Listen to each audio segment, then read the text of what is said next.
Paz do Senhor, meus amados irmãos, sou o pastor Ivaldo, pastor auxiliar da Igreja Evangélica Assembleia de Deus, em Joinville. Igreja essa pastoreada, presidida pelo pastor Sérgio Melfior e na coordenação da nossa Escola Bíblica Dominical, pastor Eliseu Melfior, vice-presidente da igreja também. Para nós é uma alegria muito grande podermos voltar aqui para mais uma pré-aula da nossa lição da Escola Bíblica Dominical. A quinta lição da nossa lição que está abordando nesse trimestre, o Deus que governa o mundo e cuida da família, os ensinamentos divinos nos livros de Ruth e Esté para a nossa geração. São dois importantes livros que nos trazem grandes lições para a nossa vida. E hoje nós estaremos abordando a quinta lição, que traz como tema o casamento de Ruth e Boaz, a remissão da família. O casamento é uma construção, e o que nós vamos observar aqui nesta lição é justamente esse edifício sendo erguido, obedecendo alguns processos no direcionamento do Senhor nosso Deus. O texto áureo está em Ruth, capítulo de número 3, versículo de número 11. Agora, pois, minha filha, não temas, tudo quanto disseste te farei, pois toda a cidade do meu povo sabe que és mulher virtuosa. Isso aqui é uma palavra de Boaz, e logo mais nós vamos estar falando de forma mais afunilada sobre esse personagem tão importante no livro de Ruth. A verdade prática da nossa lição diz: uma mulher virtuosa tem um valor incalculável, pois seu caráter e sua disposição de servir a Deus e a família. Caráter é um conjunto de práticas, um conjunto de atitudes.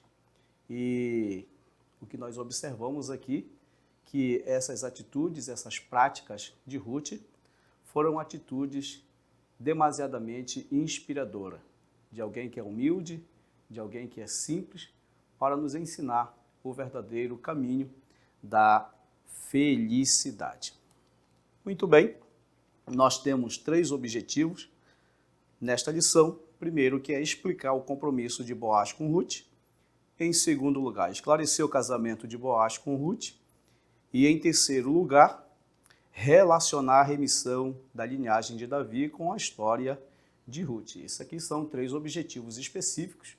É aquilo que o professor ele precisa alcançar na sua ministração neste assunto tão importante, o casamento de Ruth e Boaz, a remissão da família.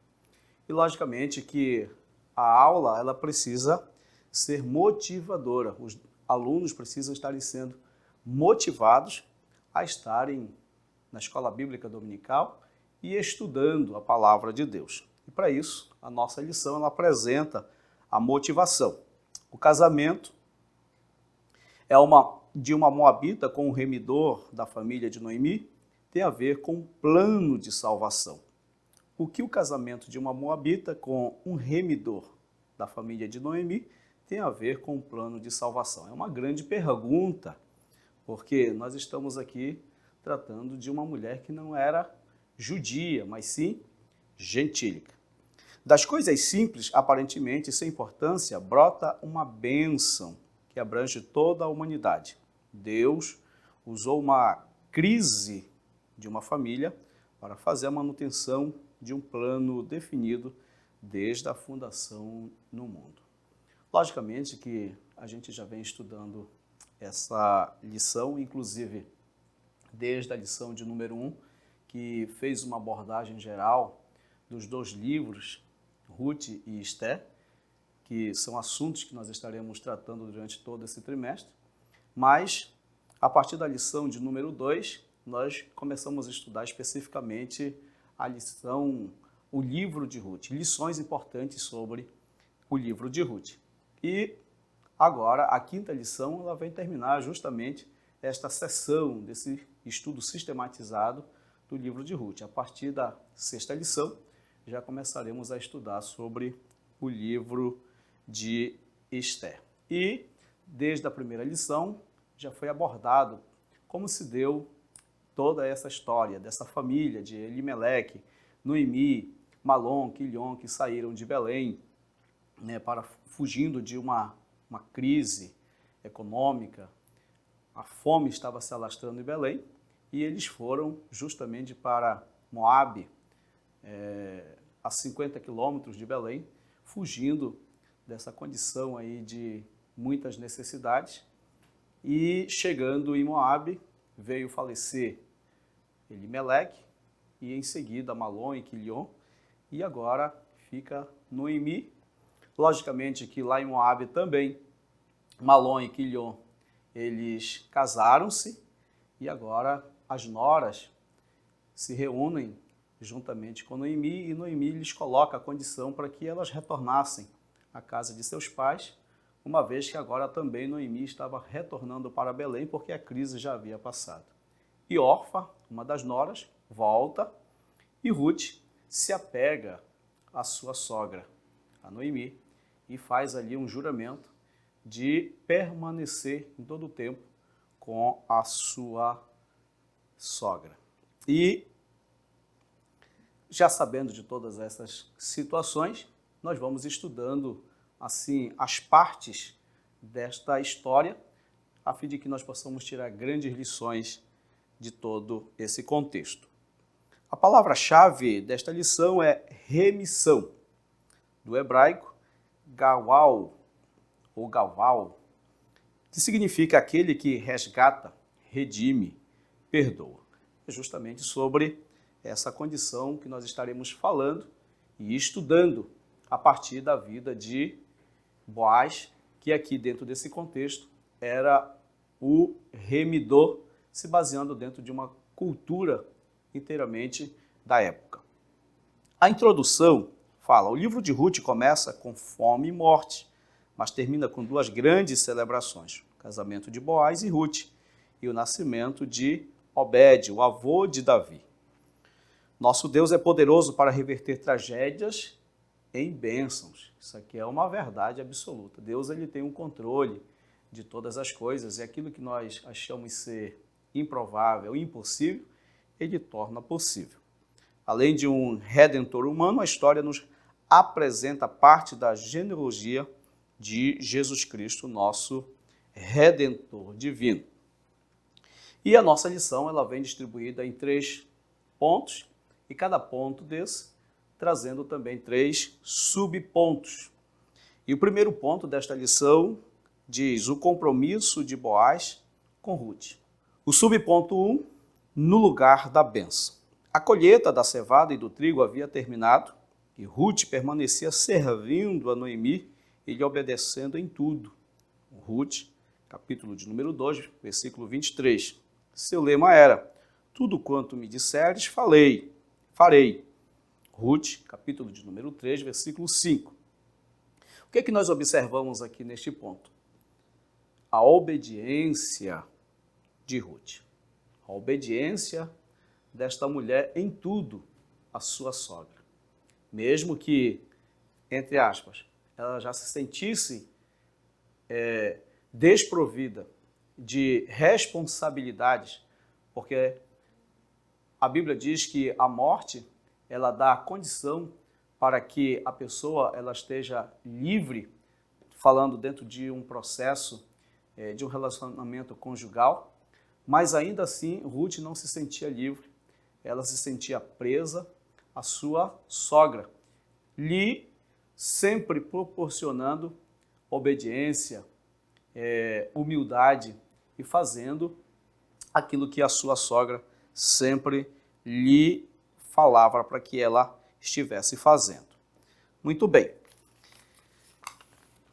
Ainda dentro desse ponto, Ruth teve oportunidades fora de casa, mas não se aventurou por parte alguma, como se fosse autônoma e independente.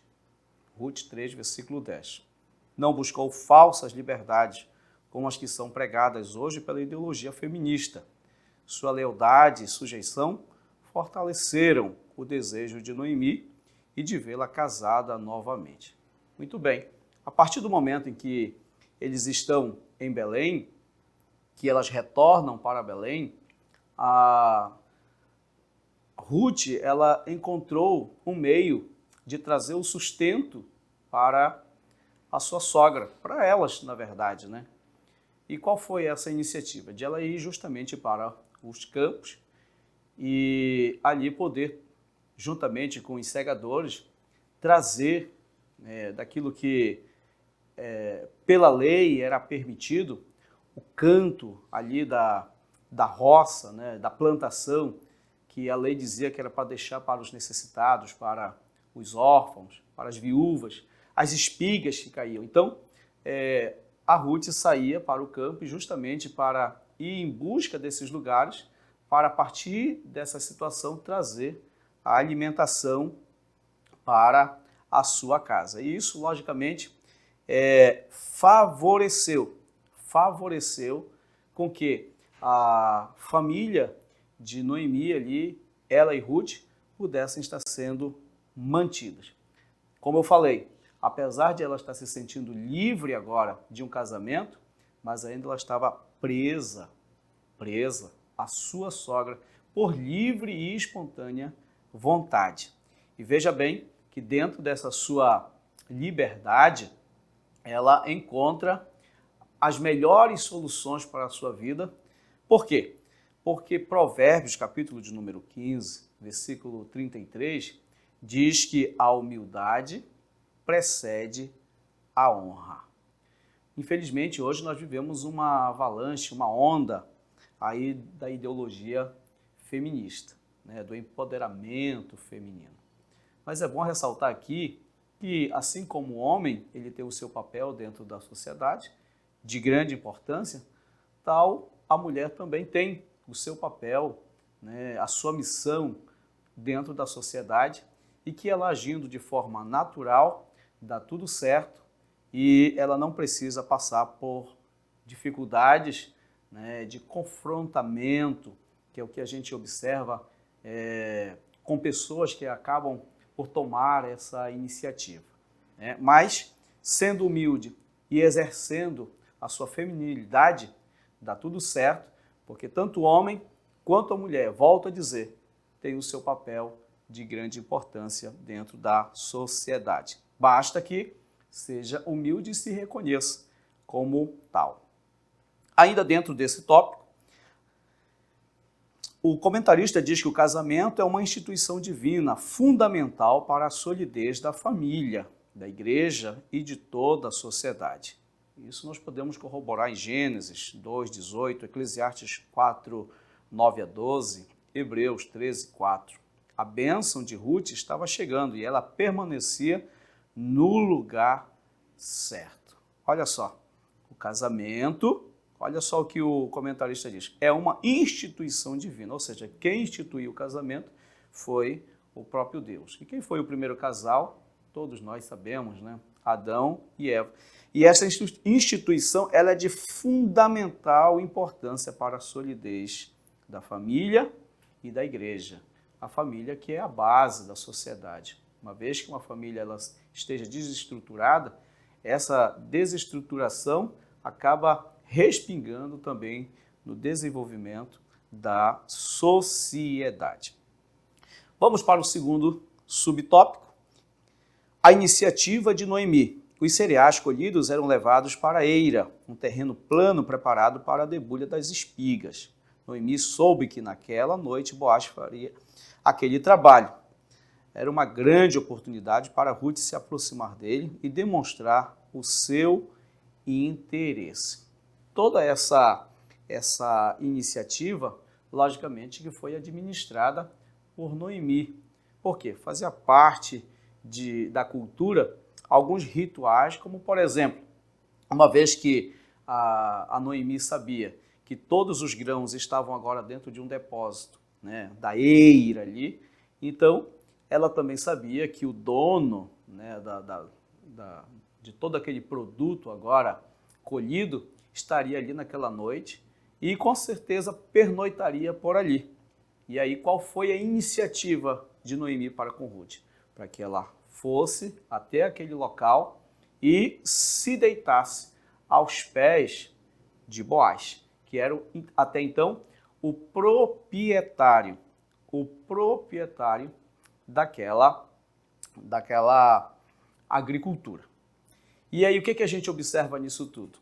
A experiência de Noemi. A experiência de Noemi. Por quê? Porque ela sabia até então que Boaz, o proprietário, ele podia ser um dos remidores da sua família. Então, Ruth obedece a Noemi, se deitando aos pés de Boaz e lhe descobrindo os pés. E o que isso significa? Significa que a Ruth estava chamando a atenção de Boaz para o seu papel de remidor. E da mesma forma, estava ali lhe propondo um pedido de casamento. Ainda dentro desse tópico, diz que estender a capa era sinal de compromisso de casamento. Está em Ruth 3:9. Em Ezequiel 16:8, essa prática é mencionada como metáfora representando o compromisso de Deus com Israel. Ela se deita aos pés de Boaz e quando mais ou menos à meia-noite, Boaz acorda e vê que aquela moça estava deitada aos seus pés e os seus pés estavam descobertos. E ele já entendeu o que mais ou menos estava acontecendo. E quando também Ruth tem a oportunidade de falar, ela pede para que Boaz estendesse sobre ela ali a sua capa. Aquilo ali era uma figura de um pedido. Estava pedindo para que ele se casasse com ela e dentro dessa condição também fosse o seu remidor. E em Ezequiel 16:8, também o próprio Deus, ele é aquele que estende a sua capa para Israel, para remir, apesar dos seus pecados, apesar das suas desobediências, mesmo estando em cativeiro, mas agora esse Deus que é misericordioso estava ali propondo uma oportunidade a mais para que Israel voltasse a ser a sua esposa. Muito bem. Vamos ao terceiro subtópico que diz respeitando o processo. Para encontrar-se com Boaz, Ruth deveria banhar-se e perfumar e vestir-se com as suas melhores roupas. Assim como não exclui a ternura, a santidade não despreza a beleza, desde que com simplicidade, pureza e moderação. É bom nós entendermos aqui que Boaz, ele é um tipo de Cristo. A gente vai ver isso lá no final, capítulo de número 5 de Efésios. E também Ruth é um tipo de igreja. E quando a Noemi coloca essa condição para que Ruth ela pudesse se perfumar, tomar um bom banho, trocar roupa, vestir a melhor roupa para esse encontro, isso nós podemos dizer, uma vez que ela é um tipo de igreja, isso nós podemos falar da santidade da igreja. Nós precisamos viver uma santidade. E a santidade é justamente um processo de se abster de tudo aquilo que é prejudicial e imoral para que nós possamos encontrar com o nosso noivo, com o Senhor Jesus Cristo. Orientada por Noemi, Ruth se identifica, lembra-lhe a condição de remidor e pede que estenda sobre ela a sua capa. Como Noemi dissera, Boaz realmente entendeu. Ele era, de fato, um presente remidor. Mas aí tinha uma situação aí. Havia outro mais chegado que tinha prioridade na remissão. Olha só, nós precisamos entender que dentro daquilo que Deus quer nos colocar como sendo uma grande bênção, nos proporcionar como sendo aquilo uma grande bênção para nossas vidas, isso não deixa de obedecer também um certo processo. né? E esse processo nós precisamos entender ele, todo o seu decorrer, a fim de que nós não nos precipitamos, de nós querermos nos adiantar. E uma vez que se adiantando, podemos perder aquilo que Deus tem como a bênção principal para as nossas vidas. Foi justamente o que aconteceu. Ainda que Ruth pedisse para que Boaz lhe estendesse a capa, estivesse lhe pedindo ali em casamento, mas à noite ela continua dentro de um processo de respeito. Boaz respeitando a Ruth e Ruth respeitando a Boaz até que amanhecesse o dia ali para que as providências dentro dessa situação pudessem ser tomadas. Muito bem. Mesmo estando perto, uma bênção pode ser perdida se não soubermos esperar o tempo certo a respeito e respeitar o devido processo. Salmos de número 27, 14, Provérbios 20, 21. Isso aí é uma verdade absoluta. Esperemos no Senhor Jesus, que Ele vai ter sempre o melhor para as nossas vidas. Agora, já entrando no ponto 2, o casamento entre Boaz e Ruth. Também vai se subdividir em 3 pontos. E o primeiro é concluindo o negócio. Ruth teve a iniciativa de sugerir a Boaz que exercesse o papel de remidor, conforme o costume da época. Mas era fundamental ele superasse o obstáculo que havia, a preferência do parente mais chegado. Ou seja, dentro dessa cultura da questão do remidor, aquele que estivesse mais próximo do falecido, ele poderia estar remindo aquela família, assumindo aquela família. Até então, o que nós entendemos nas entrelinhas que parece que Noemi não estava muito certa de que poderia estar havendo um remidor ainda na frente de Boaz. Por isso que ela toma toda essa iniciativa de estar encaminhando Ruth para pedir para que fosse remida por Boaz. Boaz agiu rapidamente, como Noemi havia dito: sossega, minha filha. É o que diz o texto bíblico. Aquele homem não descansará até que conclua hoje esse negócio. Ruth 3, 18. Todo homem deve ser preparado para tomar iniciativas na vida, principalmente quando o assunto for casamento e vida conjugal. A liderança masculina pressupõe atitude, amor respeitável e honra a mulher como o vaso mais fraco. Gênesis 2, 24, Efésios 5, 25 a 28 e 1 Pedro 3, 7. E esse vaso mais fraco aqui não significa força física simplesmente, mas fala de um ser mais sensível. A mulher, ela nasce para ser protegida pelo homem, e o homem tem que protegê-la. O comentarista aqui, ele foi muito feliz em citar esse texto sobre o cuidado que o homem precisa ter com a sua casa, com a sua família, com a sua esposa, com seus filhos. Ele precisa tomar a iniciativa de dar essa proteção. O segundo subtópico fala sobre o resgate e lei do levirato, que agora é uma cultura, é uma prática cultural que nós vamos aprender da nossa lição, que não era uma prática somente em Israel, mas era uma prática ali já da Palestina, do mundo da época.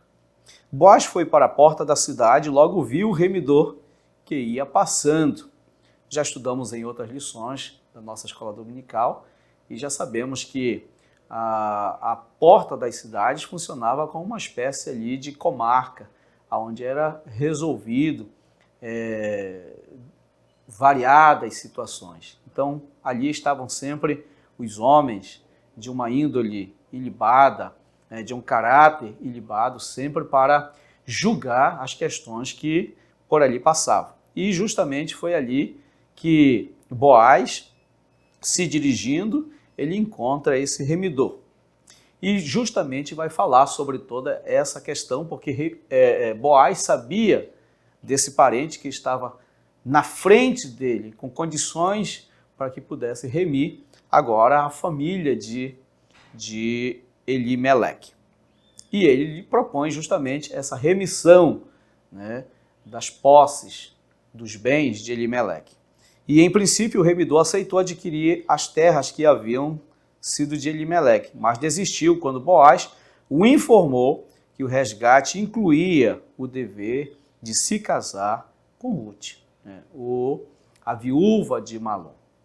E, logicamente, Noemi, ela já estava em idade avançada, então, para se casar novamente, ficava até um tanto dificultoso, porque vinha a questão da geração de filhos, e ela já não estava fisiologicamente em condições para isso. Por isso que aí entra a Ruth para fazer esse papel.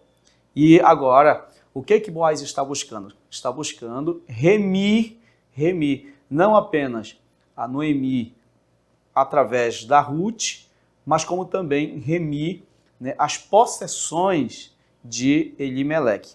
E agora, o que a gente observa? Que esse remidor primário, ele aceita as posses, mas quando Boaz fala que tem uma pessoa ali com quem ele deveria também estar se casando, que seria ali o caso a Ruth, né? E que ele estaria assumindo ela, mas tudo que fosse gerado, em especial o primeiro filho, não seria exclusivamente dele, mas seria do seu esposo falecido. Capítulo de número 25, do versículo 5 a 12 de Deuteronômio, vai falar um pouco sobre esta lei do levirato. Era quando algum irmão ele falecia e não deixava filhos, não deixava descendência.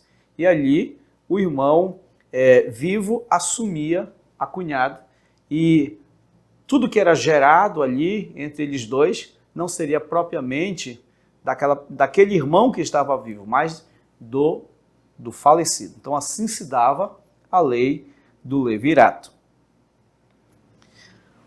A aplicação das duas leis, nesse caso, a do resgatador e a do casamento por levirato, certamente se deu porque apenas a aquisição das terras não faria que ficassem na família de Elimeleque.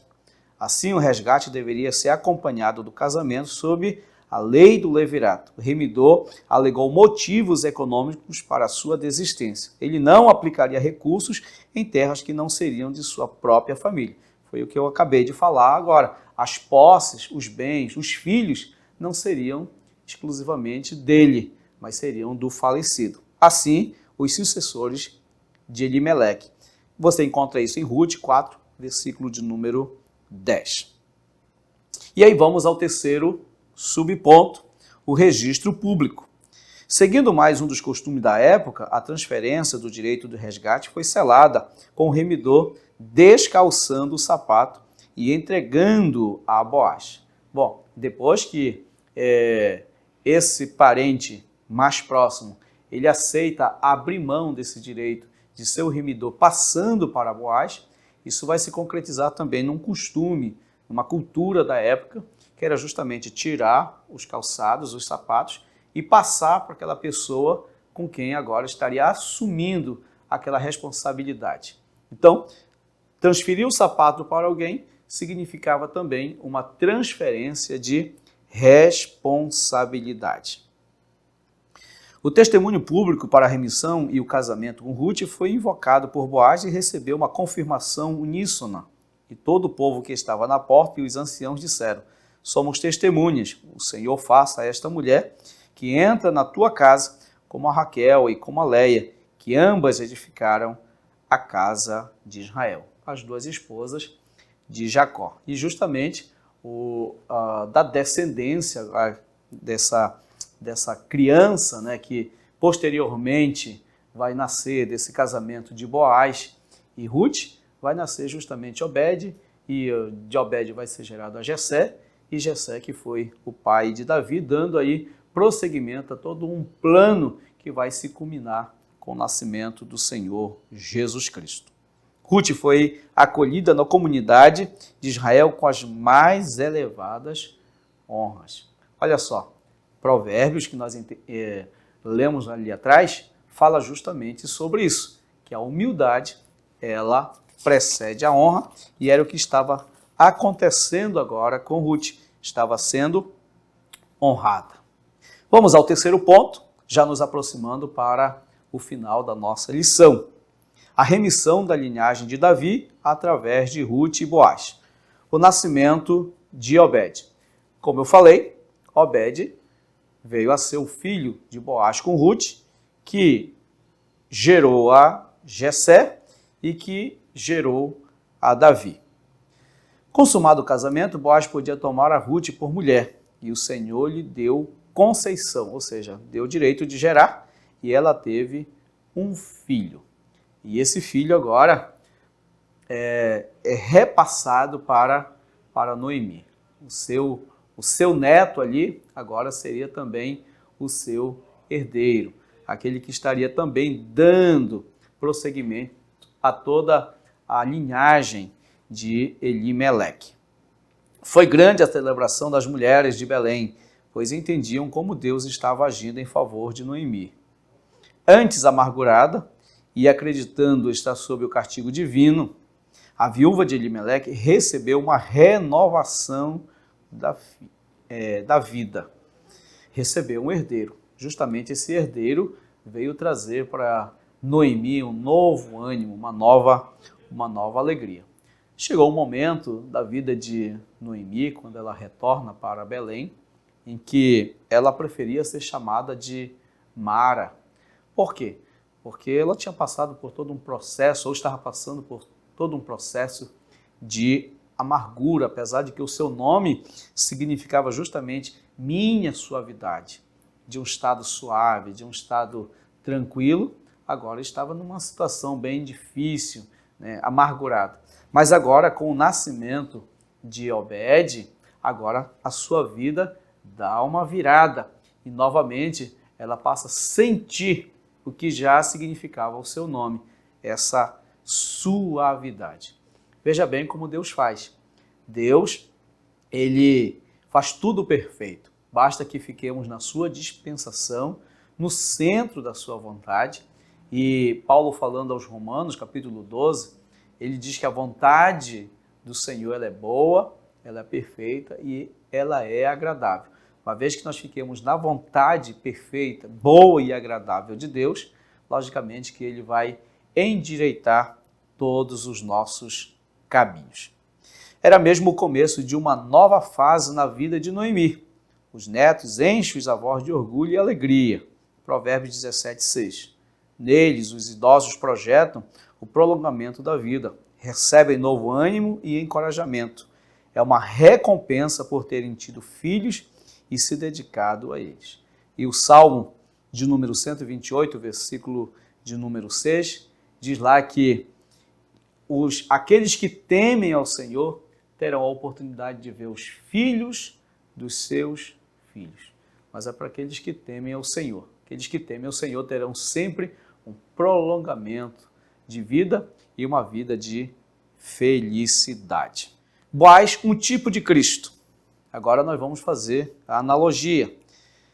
Se Noemi, Ruth ou Orfa não se casassem com alguém da família de Elimeleque, a linhagem ancestral de Davi teria sido profundamente alterada. Noemi já não tinha idade para gerar filhos, estava com uma idade avançada.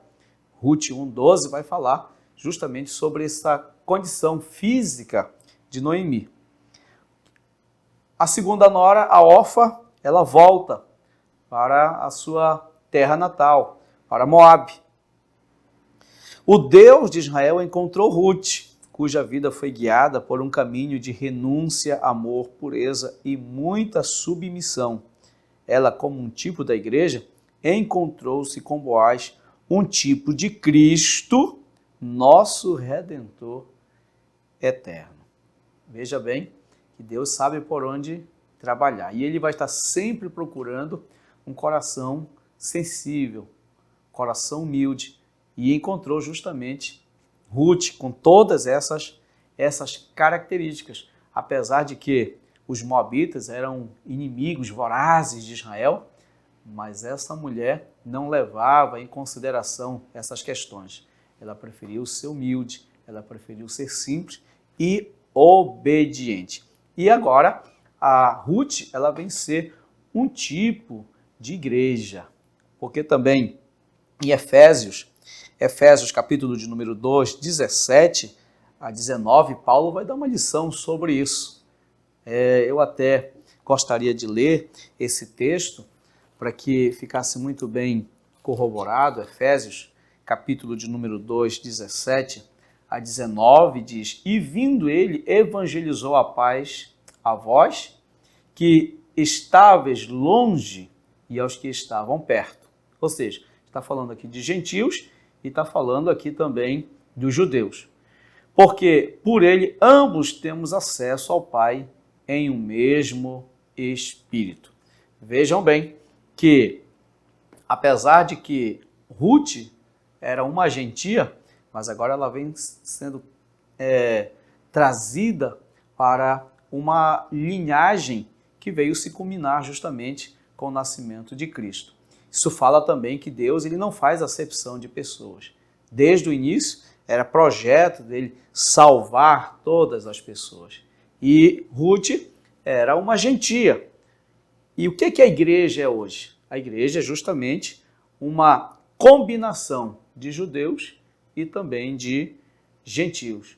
Ou seja, hoje nós não somos mais forasteiros, né? Nós não somos hoje mais estrangeiros, forasteiros judeus e estrangeiros gentios, mas hoje nós somos a eclésia, a igreja, um povo tirado de um sistema mundano e agora para ser o povo de Deus. Isso é muito importante, isso nos dá motivo para glorificar ao Senhor nosso Deus.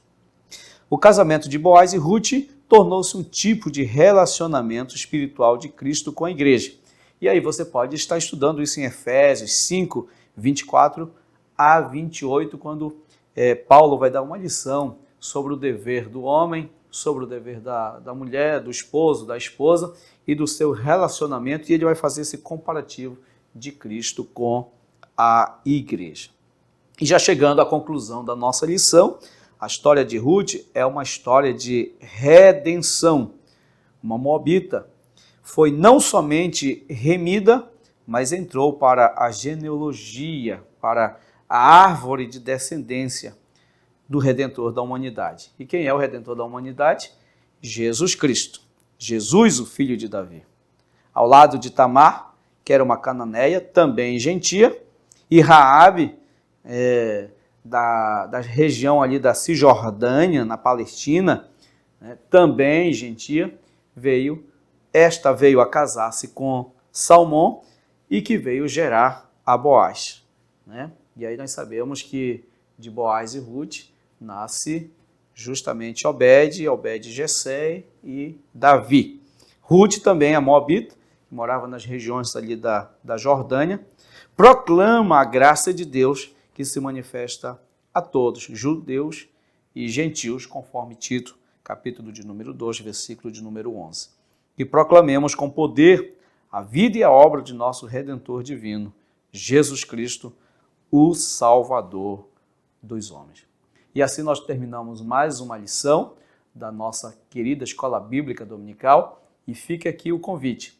Esteja nos domingos pela manhã, a partir das 9 horas, para estudar esta palavra, para estudar esta lição que só nos liberta e nos torna maiores no conhecimento daquilo que é a vontade de Deus. Vontade esta boa, perfeita e agradável. Deus abençoe.